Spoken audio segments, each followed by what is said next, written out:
Happy weekend, everyone! Good morning, good evening, good afternoon. Wherever you are in the world. So, it's us again, Shine in June from NC, USA. Yan. So, medyo na-late po tayo at nasa labas lumabas yung mga bata kanina. And afternoon sinundo naman kami para kumain din sa labas na rin. So, napakalamig na ngayon. Oo. So, talking about outdoors, so we will be sharing about the importance of spending time outdoors for mental health. Yeah. Diba? Kasi people oftentimes overlook the benefits of outdoors, diba? May mga ibang taong mahilig mag-nature trippings, ganon, or kahit na anything outdoors. Yeah, form of na rin yan, distress at saka unwind. Oo. Kasi 'di ba many people are busy, 'di ba? Usually ang iba naman are indoor oriented. So, minsan na-underestimate natin yung benefits ng spending time outdoors. Kasi, usually, yung mga simple activities, like, yung paglabas natin sa labas, like, for example, sa ngayon, mahirap lumabas kasi malamig. Mangangatog ka. Oo. Pero kung halimbawa, during summertime, di ba, maganda yung walk in the park, di ba? Hindi kaya, mag-gardening ka kung may backyard ka naman, 'di ba? Or just umupo ka lang sa balkonahin at manood ng mga taong dumadaan sa porch area niyo, 'di ba? Sayap ka ng sariwang hangin. Oo, it can reduce stress unang-una syempre. It can also boost your mood and syempre yung mental clarity natin. So how outdoor reduces stress levels? So ang sabi nila, there's a science behind it. Kasi sabi nila, study shows that being in any green spaces, it lowers cortisol. Ano ba yung cortisol? Stress Hormones. Correct. And syempre, it reduces heart rate and blood pressure. Yun. Diba? So, maganda talagang gawin nating habit yung lumabas. Tapos kung halimbawa may mga makita kang kaibigan, pwede rin makimarites ng konti, di ba? Kasama rin yung bawas din sa stress yun, di ba? Catch up. And then next key point on how to reduce stress levels is syempre yung restorative environment mo. Kasi natural settings provide a break from daily stressors, di ba? Syempre, pagka wala kang stress source sa paligid mo, it offers a sense of tranquility and calmness, di ba? Yeah. And then, syempre, kailangan lang natin mag-schedule ng mga outdoor breaks natin in a week para ma-manage din natin yung ating stress effectively, di ba? And then, how being outdoors boost your mood and mental clarity. So, unang-una na naman dyan, based on science, is yung endorphin boost. So, endorphin yun yung parang activity boosters. So, halimbawa, if you decide to take a walk or mag-jog ka, di ba, it can release the endorphins sa katawan. Yun yung endorphins, yun yung ating body's natural feel good chemicals. Diba? Yung parang feeling natin, ang gaan-gaan ng feeling, masarap sa pakiramdam. Diba? Kung napapansin nyo yung sa mga nag-gym, yung sweat, yung init ng katawan nila, diba? Parang feeling, yung iba yung pakiramdam pagkatapos mong mag-gym. Kasi nare-release yung cortisol. Oo, at saka yun nga, bumababa ang yung stress endorphins mo lumalabas. So, syempre, yung sunlight exposure din, di ba? Syempre, sunlight increases serotonin levels, which helps stabilize mood and create a sense of happiness. But syempre, along with sunlight exposure, don't forget to put your sunblock. Kasi baka naman nagpapa-increase tayo ng serotonin. Yun pala, cancer causing naman yung ginagawa natin. So, let's make a balance of each, diba? And then, syempre, it has also cognitive benefits, diba? Kasi when you are spending time outdoors, it helps improve your focus, creativity, and mental energy, which is beneficial for those experiencing mental fatigue. Kasi nga, di ba, kung napapansin natin, pag sobrang overwork tayo, like, yung parang konting distressing lang while going out lang, maski lumabas ka lang ng bahay mo, or mag-window shopping ka lang, or anything na nalayo ka dun sa stressors mo, malaking bagay siya. Diba? And then, syempre, for those who are plantitas, mahilig sa mga flowers, sa gardening, meron din daw siyang therapeutic power. So, unang-una, yun yung sense of achievement mo. Kasi, when you are tending plants and seeing them grow, it fosters a sense of accomplishment and purpose. Lalo na yung sa mga walang green thumb, na pagka once nabuhayan ka ng tinanim mo, it's a good feeling na parang kaya mong magbuhay ng isang bagay. Actually, ano rin yan parang lumabas din sa isang study na anything na ginagawa out of your hands, like mag-painting ka, maggawa ka ng something DIY, magluto ka, bake or something, you feel a sense of achievement, you feel a sense of parang pleasure na rin that boosts your yung good feelings inside. Kasi nga, sense of achievement, parang, wow, kaya ko pala to. Anything na ginagawa mo using your hands with a very good results, parang nakakapagpa-boost din ng iyong energy. And then, next therapeutic power of gardening din daw is grounding practice. So, gardening allows for mindfulness, helping individuals stay in the present moment. Kasi, usually, di ba pagka, halimbawa, nag-gardening, may mga ibang tao na yung parang gusto nila na may mga kasabay sila, di ba? Na nag-garden. So, like, people tend to be mindful of others. Like, yung may mga iba, nag-share pa ng mga seeds, di ba? And then, syempre, may physical benefits din yung gardening. So, yung gentle exercise involved in gardening promotes physical health, which is closely linked to mental well-being. Kasi, may mga ibang tao na, although may kaedadan na, gusto nila yung may ginagawa sila maliksi.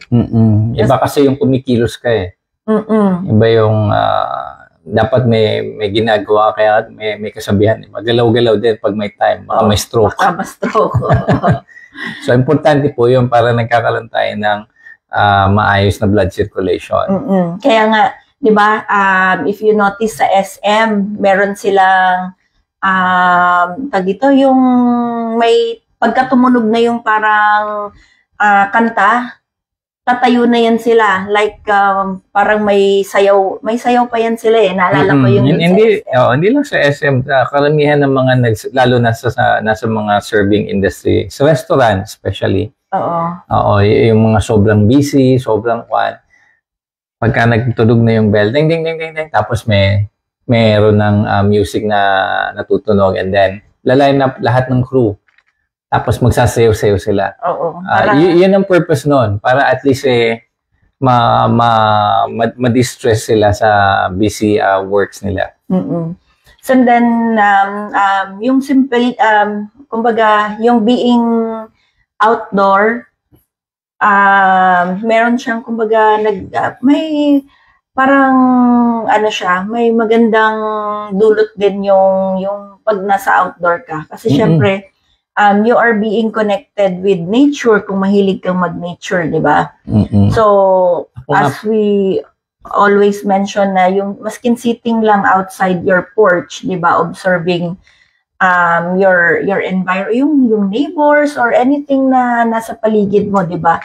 It can lower anxiety and improve well-being. Ako nga, tuwan-tuwan na ako pagka nakapag-mow ako eh. Oo, siya, nagmo-mow dito. Mowe, At saka kanina na, kasi, umattend kasi sila ng birthday party kanina. So, may mga pa-games, may pa-games sa bata and sa matanda. So, natuwa lang ako na napanood ko yung mga video nila kasi, although, considering yung lamig ng panahon, but still they were able to enjoy the outdoor kanina, lalo na yung mga bata at saka yung mga young at heart. Tuwan-tuwa yung mga kano na bisita nila. Sabi nila, ngayon lang kami nakakita ng Filipino community na parang isang pamilya at saka talagang nagkakatuwaan. So, believe sila sa mga Pilipino dito. Nakakatuwa. Oo, at saka ito din, magandang benefit din when you are outdoor, yung digital detox. Digital detox means taking time away from screen, di ba? And immersing oneself in nature reduces mental clutter and foster relaxation. Unless habang nagre-relax ka, nagpe-Facebook ka naman sa Oo, wag yun, hindi yun, syempre. Break muna, break. Talagang detox dapat. Dapat walang screen time. Mas maganda nga magandang activity yan, o di kaya yung parang family, yung family activities. Kasi especially sa mga bata nowadays, mahirap walang screen time, talagang iyakan yan.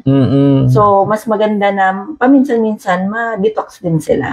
At least na kanina na naka-socialize sila, nakalaro nila yung ibang mga bata, naghabulan sila, although hindi naman sila magkakakilala, doon lang sila nagkita-kita. Merong bouncing castle, tapos merong mga games na pinagawa sa kanila. So, they had fun and they enjoyed it. Oo, doon din papasok yung community interaction. 'Di ba? Kasi katulad ng na-mention niya, although yung mga bata hindi naman magkakakilala, yung iba doon, but still they made connections, 'di ba? Those are essential for emotional health, lalo na sa mga growing kids. 'Di ba? And then syempre, we'll be sharing some practical tips na lang din to integrate more outdoor time. So siguro kung when time permits or when your schedule permits, siguro make a lunchtime walks kung pwede, o di kaya afternoon walks ng husband mo if time permits, 'di ba? Kasi o di kaya naalala ko pa dati nung mag-i-start ako sa work orientation pa, we were able to spend our lunch break together outside. So maganda rin yan na, 'di ba, minsan date din pag may time, 'di ba? Para at least keep the fire burning. Oo, ganun. Tapos yun nga, weekend hikes or park visits doon sa mga taong mahilig. Yun talagang mga outdoor people talaga, 'di ba? Schedule your outdoor activities with family or friends. May mga yung mga ibang kasama ko sa work, like nung hindi pa ganun kalamig, talagang nagsiset talaga sila ng time para yung makapag-picnic lang sa labas. Konting barbecue, ganun. And then, syempre,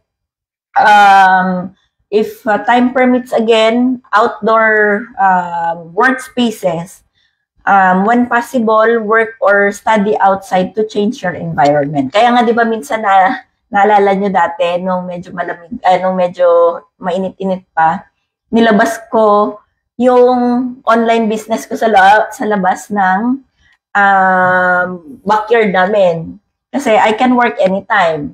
And then being outside din dun sa backyard, kumbaga somehow na-distress din ako na parang hindi lang din ako surrounded dito sa four-walled kwarto, 'di ba? Kumbaga maganda rin yung nagtatrabaho ka na may naririnig ka na huni ng ibon, kahol ng aso, o 'di ba? Para maiba naman. Kwentuhan ng kapitbahay mo. And then, syempre, kailangan lang natin na mag-make time na makaspend ng outdoors. Although, sometimes it's impossible to do kasi nga gawa ng busy.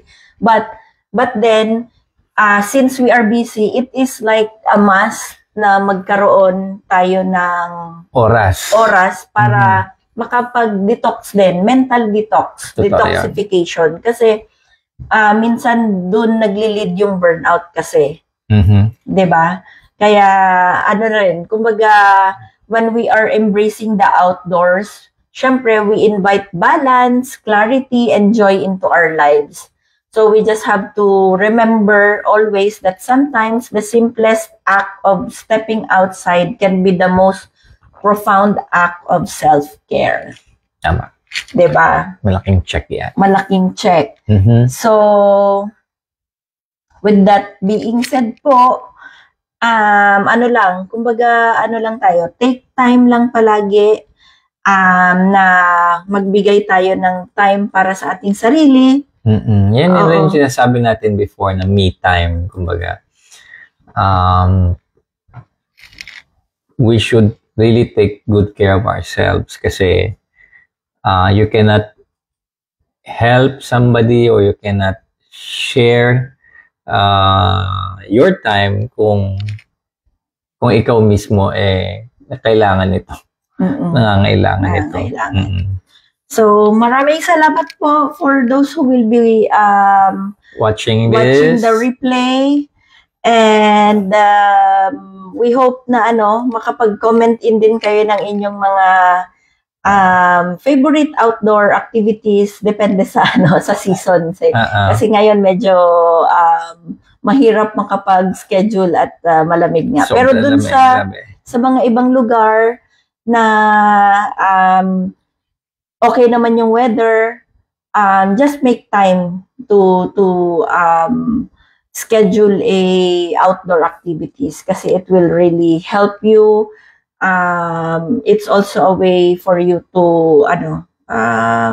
makapag self-care na rin. So I think yun lang po and maraming salamat po ulit. Goodbye everyone. Good night.